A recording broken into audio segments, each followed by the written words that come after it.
Coach, first question. So overall, as a program, your team only has 3 wins in Waco, with 2011 being the last time you guys stole a win in Waco. What do you remember from that 2011 match? Nothing. uh, yeah, honestly, I can't remember that game. I know we've had a hard time with Baylor. We had a run there where they couldn't beat us, and then we went on a run where we couldn't beat them for a few years. So, but the last few times in Waco, I do remember being very tightly contested. I think 2 years ago they beat us 1-0, and certainly a game that could have gone either way. And last year here we beat them 3-0, and I thought we played really well that night. So I don't remember anything about 2011 this game, but I do know that they're very, very tough to beat, especially down in Waco. It's a tough place to play, and we'll have to be at our best if we want to beat them this upcoming Friday. Yeah. Uh, why is why is Waco such a tough place to play? Well, I think anytime you go on the road in the Big 12, it's difficult. Every place throws up its challenges. Baylor historically have been a very physical team, very athletic, very aggressive, and that can be tough to match up with, especially on their home field when they get a little bit of a crowd behind them, and the emotions run high. So it's difficult, and historically their field's been a little bit smaller than some of the other fields, and it makes it a little bit tighter, harder to play on at times. So I think those two things together explain. And obviously they've had a very good program, a lot of success over the last 10 years or so, and that's made it hard as well. All right, my last question for you. So both teams, OSU and Baylor, there's a lot of Texas players on this roster. Are you familiar with any of these Baylor players from, maybe coaching against in the past, or, possibly recruiting? Yeah, of course. I think throughout the Big 12, you run into a lot of players, especially from the Dallas, Houston, Austin areas, just because there's such a hotbed of young soccer players down there. So I think whenever we play TCU, Tech, Texas, Baylor, any of those schools, there's always a lot of familiarity. A lot of our kids played with and against each other growing up. And yeah, we remember a lot of those kids from the recruiting trails. I'm sure they recruited some kids that we got, and vice versa. So it kind of adds a little bit of competitiveness to the rivalry when the kids are familiar with each other. All right, thanks, Coach. Of course. Hi, Coach. How are you doing today? I'm good. How are you? I'm doing well. Before I ask a couple questions of my own, I just wanted to land a quick follow-up about something you said with Adam. Like the Baylor, their field being narrower than other fields. Excuse my ignorance. Like, I guess I thought that all college soccer fields were, had standard dimensions. I didn't realize they were like baseball parks. It does. Yeah. To clarify, is it like actually skinnier, their field? Yeah, what in college or even in professional games, there's usually a range they give you that the field has to be within certain dimensions. So theirs is, if I'm guessing, ours I think is 76 yards wide, and I think theirs would be closer to maybe 72. Doesn't seem like a huge difference, but when you narrow the field in 2 yards, 3 yards on either side, it just makes things a little bit tighter. So it's not ridiculously small where you walk out there and go, oh my goodness, but just that extra little bit of space can make a little bit of difference in the game. Wow, I didn't know that at all. That's really interesting. Do you like maybe practice, rope off 4 feet of your field to practice for that, or how do you adapt to that? No, we haven't this year. I'm trying to think. We used to play, Texas Tech used to have a field that was inside of their old track, and it was 68 yards wide. And wow. We definitely used to bring our field in before we played those guys, because that made a huge difference to the game. But I'm not sure that this makes a huge difference. I think it just, it allows them maybe to be a little bit more comfortable in those tight areas, and makes it a little bit harder for us to stretch the field and open up space. Yeah, I was going to guess that probably benefits defense, right? I think so. Okay, awesome. That's cool. I did not know that. Now moving on to, I guess, a little more somber note. The game on Friday, it had injuries, like Cammy went down and then Peyton went down. So I'm asking you, like, from a coaching perspective, how do you maybe like bring the energy back up after you see 2 of your players go down, and it kind of like deflates the whole atmosphere? Yeah, it's difficult. But obviously that's part of sports. I think these kids have all been playing since they were probably 6, 7 years old. And unfortunately they've probably all had teammates that have been carried off on, with injuries all throughout club, high school and college. So I just think it's one of those deals you feel awful for the kid and the families when it happens. But I think as a coach and as players on the field, you hate to say you get used to it because that's not the right word, but you certainly learn to deal with it just because as an unfortunate part of sports, it happens. And thought our kids did a good job of refocusing after Peyton went down and Cammy came off the field really early in that game. We had to adjust a little bit, but our kids did a pretty good job dealing with it, I thought. Certainly. And kind of as like a follow-up to that, is it, when a player goes down as a coach, do you kind of have to put that out of your mind and like, have a short memory to focus on the game? Or is it possible to put it completely out of your mind knowing that one of your players is like back in the locker room? Yeah, I mean, again, the unfortunate part is, that's not the first injury we've had, and you just kind of do have to put it out of your mind. After the game, I felt bad for Peyton, and I feel bad for any kid that gets injured. It's just awful. But in the moment, you're just really refocused and caught up in the game. You can't really lose track of that. And then, of course, as soon as the game's over, win, lose, or tie, your thoughts go back to the player because that's just a bad situation for everybody. Yeah, no doubt. Thank you, Coach. Sure.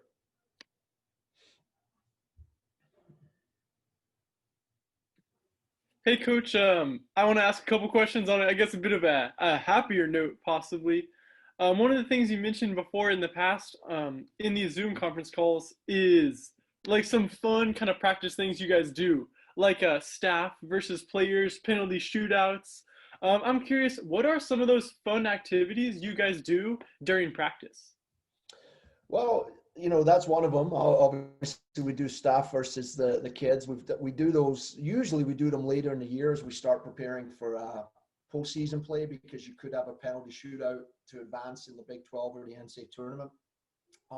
Since we don't have postseason this fall, we've still been talking a little bit of smack to the girls as they were practicing their penalties. So we may have to pick that up in Waco. We'll see. But other than that, we a lot of times our kids will play a game called Power Finesse, which is a little shooting game where the kids get into it and have a bit of fun. And then another game we play is, I don't really have a name for it, but it's a passing and shooting game. And it ends up being the goalkeepers against the attacking players keeping score. So we do things like that. And, they talk a little junk back and forth to each other when we do that. So those are a couple of things we do.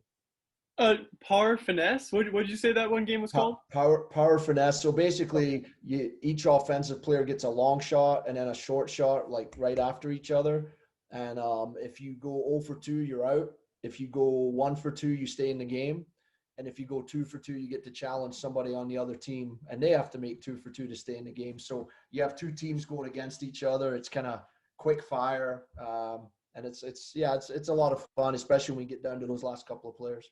Exactly. Yeah, for sure. Like that's that sounds a lot like a competitive kind of thing. And the other game that you said you don't really have a name for, is that if I understood correctly, are the goalies like trying to score? Like what is that game? So the offensive players are passing through like a little window, receiving and shooting, and the goalkeepers just trying to make saves. And what we do is if the offensive player scores a goal, it's worth 1 point. If the keeper makes a save and holds it, so there's no spill, they get a point.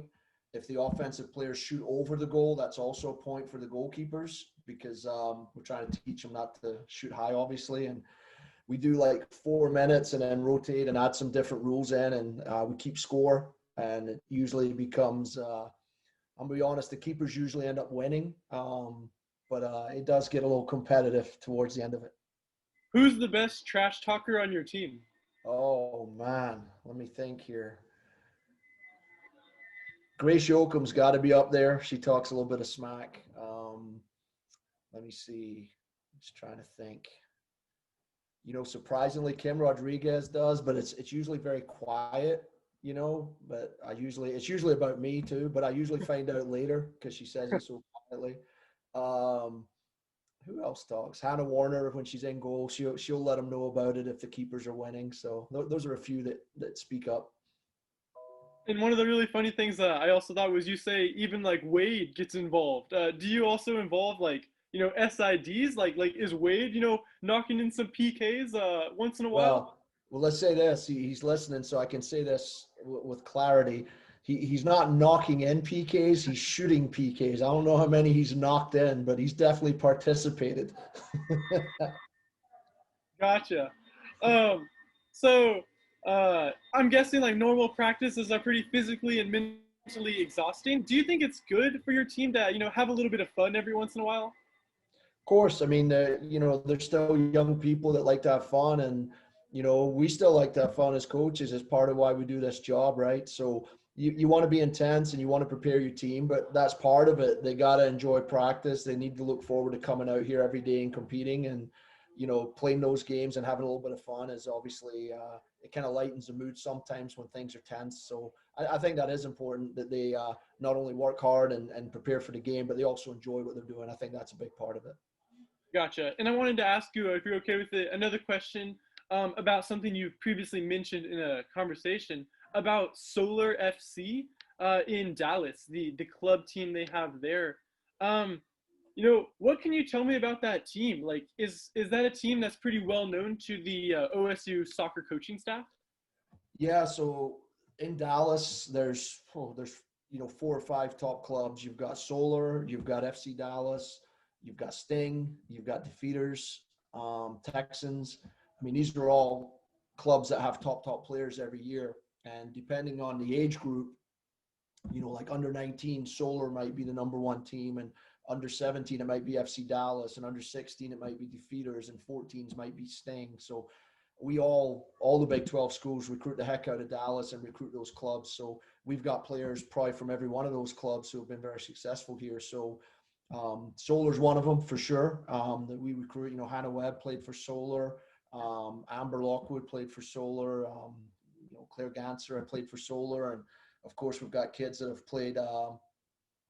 Key played for Solar this year. Then we've got players that have played for Texans. Lots of players who have played for Sting, Defeaters. So yeah, it's any club in Dallas. There's going to be some top kids. Yeah, and you pointed it out exactly. The reason I asked you that is because Hannah Webb, who's going to be on the call later, she was on Solar FC. And like, how important is that club development for a young soccer player? Is it more important than maybe a high school soccer development?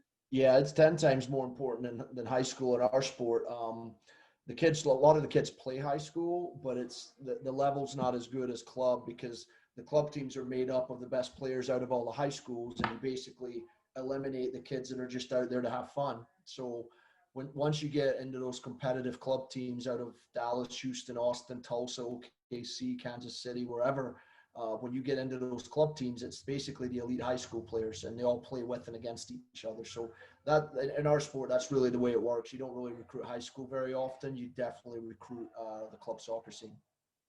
Gotcha. Thanks, Coach. You got it. Hey, Coach. So a top 5 win last week. Is it safe to say you guys are at an all-time high for confidence right now? No, I don't think an all-time high. I think our kids feel pretty good. We're only 3 games in, which it's kind of strange, that we're playing all the conference games this early as far as the number of games we've played. So our kids believe that they have a good team, but, we also know a couple of injuries, a couple of issues with COVID, and all of a sudden we're not as good anymore. So our kids believe that, I think that gave us confidence that we could go and play with anybody if our mindset's right and we have our full allotment of players ready to play. But we also understand we could go down to Waco and lose just as easily to Baylor if we're not prepared properly. So our kids feel good, the coaches feel good. We're in a good spot, but that's all it is right now. It's we're not getting carried away with it. It was one good win. And then in practices, what is that kind of energy like? What's the practice level that you guys are playing within? Is that kind of equivalent to what you're seeing in like the game, or is that not quite the same level? How do you know? Yeah, it's hard. Practice is interesting at this time of year because you want to keep pushing them, and we're still trying to improve. For us, we're 3 games in. We're not quite the finished article yet. excuse me. So we're trying to improve and keep pushing them, but you don't want to push too hard because then they'll have nothing left for Friday. So it's about getting that balance right, pushing them in training, but also knowing when to back off and let them rest a little bit. Definitely after a win like West Virginia, you see a little upswing in practice, a little bit more energy, a little bit more enthusiasm because everybody feels great after the way that game ended. So I think there was a little buzz going around, Monday, Tuesday's practice, and today hopefully will be very similar, and they get a nice day off to travel tomorrow and should be well rested and ready to go for Friday. And then so many teams can fall into like a trap of becoming complacent after getting a big win like you guys did on Friday. How do you ready the team to avoid that sort of trap? Well, on Monday, it's the first time, they worked out on Saturday light, and then Sunday's their off day. So Monday at practice, the first time we were really together as a group. We watched a little video. And then it's one of the first things after we told them how well they did. It's one of the first things we told them was, okay, and that's over. Now you're going to Waco to play against a tough team that historically we've had trouble beating. So, that's our job as coaches to tell them you're doing a great job. However, it's a completely different game, a completely different matchup, and we have to be ready. So I don't think our kids are going to be overconfident. I don't think they're going to be cocky. I think they understand Baylor's a big challenge. So I don't expect it. If we don't win on Friday, I don't think it's because we're going to overlook Baylor. I think it would be because they outplayed us and they were better than us on the night. Thanks, Coach. Sure. Anything else for Coach or ready for a player? I think we are ready. Sounds good. Thanks, All right. Coach. All right. Thank you, guys.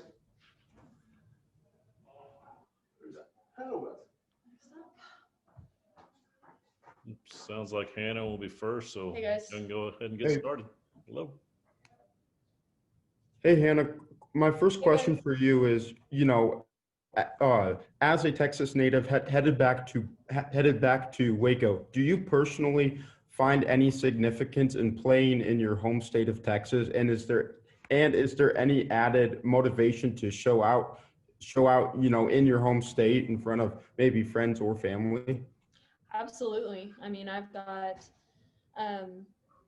friends who play for the teams in Texas, TCU, Tech, Baylor. So going back home, you see them and you're in your home state, and I don't know, there's just this added motivation to win because, you want to prove that, where I went's better. And, we came and, so yeah, I definitely say there's an added little edge, just wanting to prove yourself. Well, I guess not friends, but are you familiar with any of the players on this Baylor team? Yes, actually, I played club with a couple of them, or not on my same team, but they were within the same club, just different ages. So I'm familiar with a couple of them, and then just some familiarity just playing against those same girls for the past couple of years. So there definitely are some familiar faces that will be interesting to see. Awesome. Thank you. Hi, Hannah. Good to talk to you. Hey, Sam. So Coach told me something that I definitely did not know, that soccer fields, they're kind of like baseball stadiums in the fact that they can be a little different, like the measurements can vary. So I guess Baylor, where y'all are headed, the field he told me is a little skinnier. First off, as a defender, I'm assuming that would favor defensive players. Do you find it different playing in the Waco field versus, NPS or anywhere else? Definitely. I mean, especially with our formation that relies on wingbacks, I love fields that are really wide. So it definitely changes up the game when you go to some place that has a field that's a bit more narrower because, you might not have some of the angles that you have on a wider field. So it's a slight adjustment, no setback by any means, but, definitely just an adjustment that you have to get used to. Okay. Is Baylor kind of the only field like that? Or, what is I guess the weirdest field in the Big 12? Ooh, weirdest field in the Big 12. I'd probably have to say Baylor's probably up there, but then Tech and Iowa State are turf, so then that adds in another, you know, layer of difficulty just transitioning from grass to turf because the ball bounces and rolls differently. But yeah, I'd probably say those three. You know, there's just an adjustment that you have to get used to. I'm going to guess that you like playing on grass better. That's kind of the consensus. Is that true for you? Yes, yeah, I like playing on grass, and specifically, I like playing on Neil Patterson grass the best. Our guys do a phenomenal job. No doubt. It's always looking pristine. Okay, switching gears a little bit. So to a more somber note for sure. On Friday during the game, we had some injuries happen. Cammy went down and then Peyton went down. That didn't look good. So I'm wondering, as a player on the field, when you see a teammate go down like that, is it hard to, maybe bring the energy back up after you kind of just got deflated seeing someone go down like that?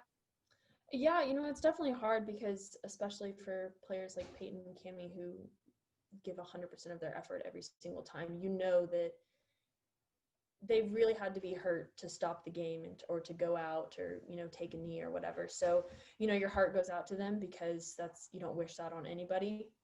But that's the time to take the rest of your team and get them refocused and rally them back to finish the remainder of the game because, you can let that derail, where you're going in the game, or you can use that as motivation, like, hey, she went down, we need to play for her, that sort of thing. Yeah, no doubt. And, when players do get injured, are they still able to keep tabs on the game from the locker room? Are there like TVs out there, or are they kind of in the dark and then they just find out after the conclusion of the match? I think, as soon as they go into the locker room, I think their focus is primarily on, assessing the injury and what's going on. So it's probably not until Todd, our trainer, feels comfortable that, he's gotten a good grip on what's going on that he can bring them back out and they can, continue to keep tabs on the game. Yeah, no doubt. That does make sense. Okay, last question. And, you're a defender, so I'm not sure if you take penalty kicks, but, especially during the Iowa State game, penalty kicks have been pretty big during this season. So I'm wondering, kind of, does the team practice penalty kicks every day, or is it just a select few people that practice penalty kicks? How does that work? So we kind of have a top 5 of people who take PKs. So I know Grace, Kim, Olyvia, me, and Allie are a couple of the people who take PKs, and we'll practice them, weekly, just in case scenarios like Iowa State happen, where somebody needs to step up and take a PK. So definitely that's something we work on because, you don't want to be blindsided when that comes up in the game. Awesome. As a defender, is that kind of a really moment that you savor, is when you do get the opportunity to be so close to the goal and take a PK? Man, yes. If I get the opportunity to score, are you kidding me? I'm taking that. All right. I hope Coach Carmichael heard that. Hopefully. Maybe he'll put me at forward or something. No doubt. Thank you. You're welcome. Hey, Hannah, how are you doing today? I'm good. How are you?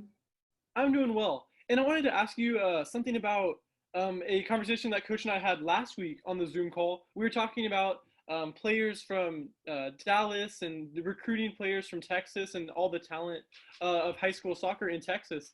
And he threw out a name of a club, Solar FC, who you actually played for, if I'm understanding right. What's your best memory of playing for Solar FC? My best memory from Solar, probably just, the experiences I had with my teammates and my coaches. I had some really awesome coaches that, really taught me how to play the game and developed my skill and stuff. I credit a lot of my success to Adrian Solka and Marcel Sapos. I mean, they really helped me develop as a player, and which obviously gave me the opportunity to be here. So, I take away from club soccer just, a lot of the developmental skills that got me where I am today. And on the website, I was really impressed. Like Solar, they're really nationally ranked and super apparently a really good team. What was the furthest you ever got in the championship, or what was your best success with Solar? We went to nationals almost every year that I played, so that was an awesome experience. I think think the highest we finished might have been 6th. In the nation, I can't remember, but yeah, no, we definitely had a lot of success with solar, so it was cool just to be able to experience that. And what separates Solar from the other club teams around Dallas? I know Carmichael, he said like Dallas or FC Dallas, like they have a club team. What separates Solar from those other club teams? I mean, honestly, not much. I guess you could say the style of play at times, but I think the majority of the teams were possession-oriented teams, and I think it was just the name of the club. Every single one of those clubs had high caliber players and, really talented teams and good quality coaches. So honestly, I would have to say that nothing really differentiates them that much. Do you still keep up with that club at all? I do actually. Actually, my old coach reaches out every once in a while to see how I'm doing or tell me congrats on a game or something. So it's cool to hear from them every once in a while. For sure. And I also wanted to ask you about something else Coach Carmichael mentioned about like staff versus players. Some of the fun kind of games you guys do in practice. He mentioned like staff versus players penalty kicks, a game called Power Finesse. What's your kind of favorite fun activity to do in practice?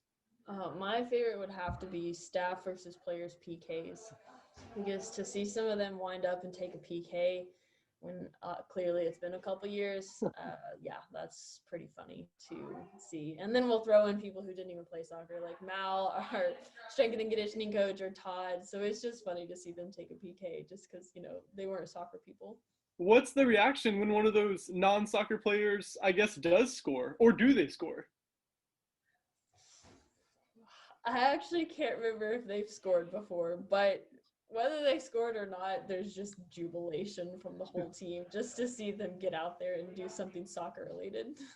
Does Coach Carmichael still have a pretty good PK? Yes, he does. Oh, okay. Yes, he takes pretty good PKs. I'll give it to him. And he also mentioned the trash talk was, pretty rampant on these days. It seems like kind of some friendly, I guess, trash talk there. He mentioned Grace Yoakum and Kim Rodriguez as a couple of the best trash talkers. Are you one of those players? Like, what's the trash talk on the team look like? Pretty hardcore when it comes to the players versus coaches. There's definitely some shade being thrown. And I have to say that Grace Yoakum does kind of lead the pack on that. She, yeah, she definitely likes her some trash talk. But do you ever participate in that, or are you kind of more of like the person who's all right? I mean, how can you not avoid that? What do you mean? We're competitive people. So yes, you can throw me in that mix. Awesome. Thanks so much, Hannah. You're welcome. Hey, Hannah. So one of the things I was just wondering was where do you feel like you and your position group have improved the most? Probably in our just cohesiveness as a team. We started out Kansas State. Obviously we came out with the win as we thought that we could. So I think that over the past couple weeks, that's really been a point of emphasis for us. And I think that we've definitely made progress, and there's still progress to be made. But that, that's something that we have identified as something that we can improve on, and that's what we're making strides to do. And then kind of expanding on this to the whole team, where do you think the whole team has kind of grown just in other position groups?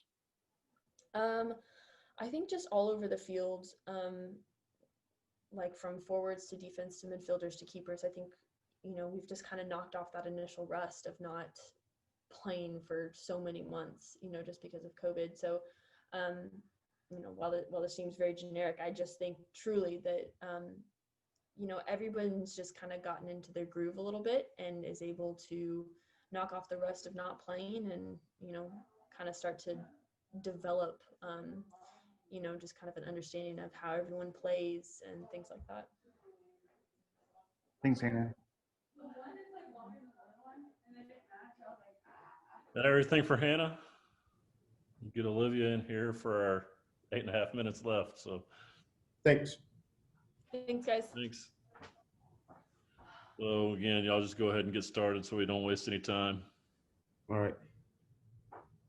Hey, Olyvia. My first question, or I guess the only question I have for you is, obviously with you being a Texas native, coming back to Texas, do you personally find any significance in playing in your home state? And is there any added motivation to kind of show out in front of your friends or family?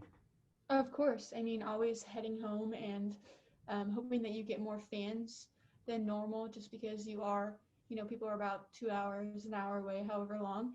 It's just definitely an added motivation just to show out for your family and your friends that want to come to the game, but as well as like former teammates that you've played against.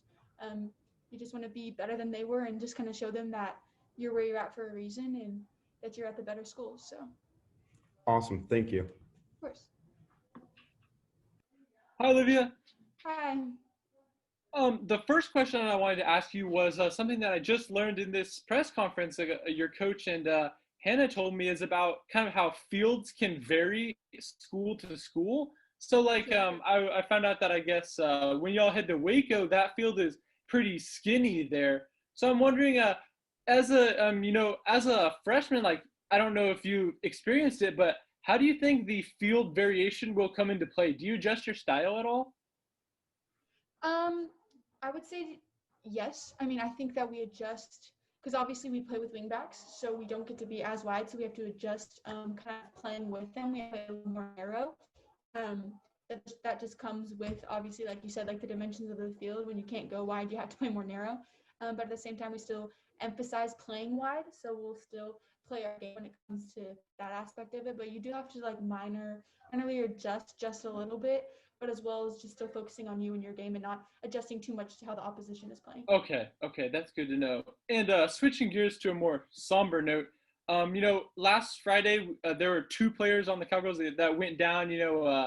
Cammy and then Peyton went down a little later. So I'm wondering, as a player, when you're playing a game and you see teammates go down, what does that do for your psyche? Obviously, it kind of throws you off just for that second or a little more.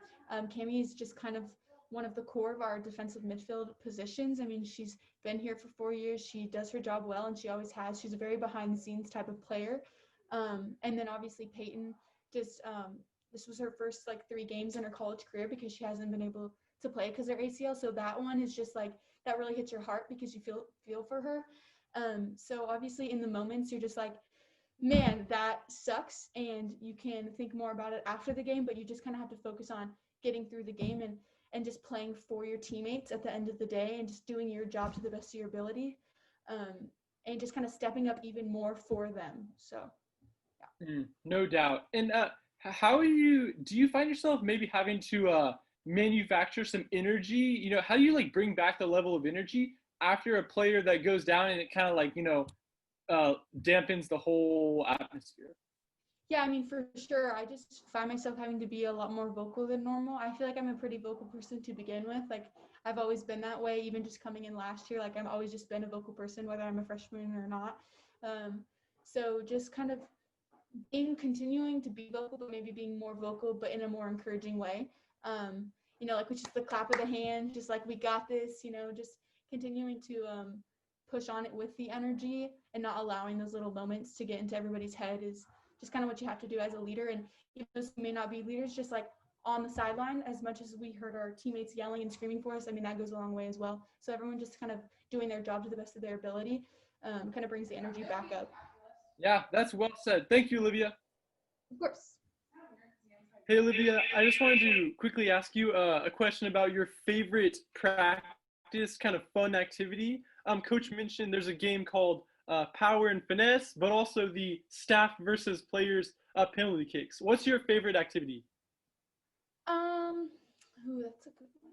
It honestly is probably Power and Finesse. Okay. Just because I like shooting, so that's always fun to do, and the coaches will tend to give us some like awkward balls to hit from like a distance. So sometimes you just completely duff it and look like an idiot, and sometimes you completely hammer it into the back of the net and everyone goes crazy. So it's just one of those games where it's like super fun to do because everyone kind of looks stupid, but at the end of the day, when you do hit the ball right and it goes in, it's like it's super fun to celebrate. So And how intense does it get when there's, a couple people left and people keep getting eliminated from that game? Well, all the people that are eliminated are like sitting down watching, so everyone's just like heckling each other and like yelling at each other.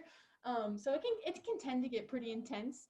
But it's all fun and games at the end of the day. We're all just joking around and nobody really cares. But at the same time, you want to win, so it's just super fun to do. And I've heard Grace Yoakum is the best trash talker. Can you back Yes, that up, or is 100%, yes, for sure. does she have a favorite kind of go-to trash talking line? Well, she likes to say that she's still in the game. So even if she's missed like 3 times, she's like, I'm still in. Like, and then just continuing to heckle everybody else. Like if somebody else tries to say in, she's like, what? Like what?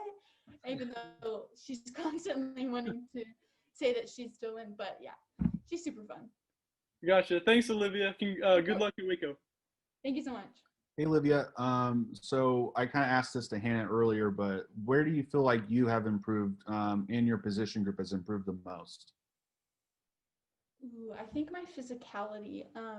Club is very different in that it's a lot more focused on, I feel like you have a lot more time on the ball in club, just because you're playing against people your age. But when you come to college and you're 18 years old, you're playing against like 23-year-old women who've been there and been in the program for so many years and have obviously been lifting a lot more than you and are way more experienced than you. And the Big 12 is a conference that's just known for athleticism. So you just kind of go from being this little girl to playing against women who've been there forever and that are super athletic. So for me, that was a really hard adjustment originally. Especially because like in preseason you don't play against a lot of Big 12, you play against a lot of different conferences. So then when you play against OU in like a preseason game, you're like, whoa, like I was not prepared for the physicality of that game. But I think for me, just like being physical and being more of a physical presence and not getting knocked off the ball and like growing in my strength has been like a very point of emphasis for my game. And I think I've definitely grown, not a lot, but like the little victories are what I look at just from freshman year to sophomore year. So. And then kind of following that, when it comes to the whole team, where do you think the whole team has improved the most? I think for this team specifically, I think our chemistry has just grown a lot since everyone came in. We had like 11 freshmen and then a couple of transfers. So at first you're just kind of trying to figure out how everyone plays. But I think obviously as the year goes on, this is a different year than normal. Normally we've already been playing like 13, 14 games. So you can like build that chemistry throughout, but we've literally only got to play like 3 games together. So I think the chemistry, although we've only played 3 games, has grown massively within the amount of time we've been able to be together. So I think that's been really good for our team because I know that becomes hard for some teams in certain situations. And I think that that's not the case for us. So. Thank you very much. Of course. I think we just beat out the time. Perfect. Thank you guys Yeah. so much.